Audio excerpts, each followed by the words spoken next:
It is 6:42 a.m. The room is still blue with the dawn. You haven't even sat up in bed yet, but your hand has already found the phone. The screen lights up, casting a pale, ghostly glow on your face, and the feed begins. You see a photo of your high school friend's new baby. You feel a microsecond of joy. Scroll. You see a headline about a wildfire destroying a town 3,000 miles away. You feel a pang of horror. Scroll. You see an influencer eating a pasta dish in Rome. You feel a distinct, sharp stab of envy. In the span of 45 seconds, you have been asked to process the emotional equivalent of a wedding, a funeral, and a lottery win. Your thumb keeps moving. It is a reflex now, a nervous tick. But if you stop, if you actually pause and check your body, you will notice something terrifying. You don't feel connected. You feel a strange static numbness behind your eyes. You feel a heavy, buzzing pressure in your temples. You are drowning, not in water, but in other people. We like to believe that the human heart is infinite.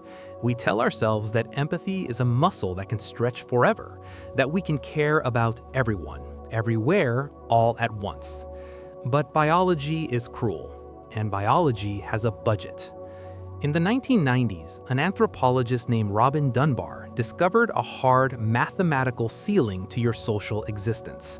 He studied primates. He looked at the size of their brains compared to the size of their grooming groups.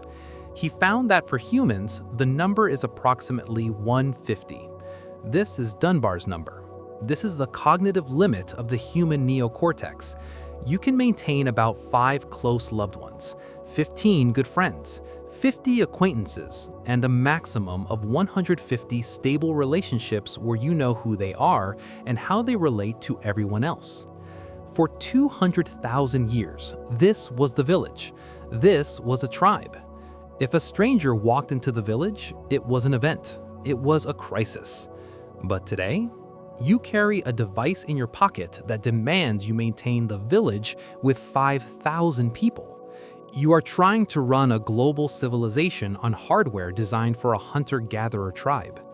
And the result is not that you love more people. The result is what psychologists call compassion fatigue. Your empathy fuse has blown. Here is the turn. Here is the uncomfortable reality of your social life. You think you're being a good friend by liking those posts. You think you're being a good citizen by reading every tragic headline. You are not. You are engaging in emotional inflation. When you print too much money, the value of the dollar collapses. When you try to give empathy to 1,000 people, the value of your care drops to 0. You have become a ghost in the machine. Think about it. You see a friend's post about their parent dying. You double tap a heart. You maybe type "so sorry" with a sad emoji. And then you keep scrolling. You didn't call them. You didn't bring them soup. You didn't sit in the dark with them. You performed a digital gesture that looked like care but cost you nothing. This is the simulation of intimacy, and it is making you sick. It is creating a low-grade background radiation of anxiety. Because deep down, your brain knows it is failing. It knows it cannot track these thousands of lives. It feels the social debt piling up, the unread messages, the missed updates, the vague guilt that you should be doing more. You are spreading yourself so thin that you have become transparent. So, how do we reclaim our humanity from the algorithm? We must embrace the radical culling. This is not about being antisocial. It is about being mathematically sane. You have to accept that you are finite. You have a limited amount of emotional caloric energy to spend each day. If you spend it being vaguely angry about a stranger on Twitter, you do not have it for your partner when they get home from work. You must shrink your village back down to size. Unfollow the people who do not matter. Mute the noise.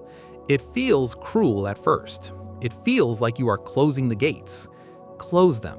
Because when you stop looking at the 5,000, you can finally look at the 5. You can sit with a friend and actually listen to them without your phone vibrating. You can feel the texture of a real conversation. You can invest your energy where it yields a return. You were not built to save the world. You were not built to know the thoughts of strangers. You were built to hold the hand of the person sitting next to you. Do not trade your depth for width. The village is small, and that is why it is beautiful. Be small.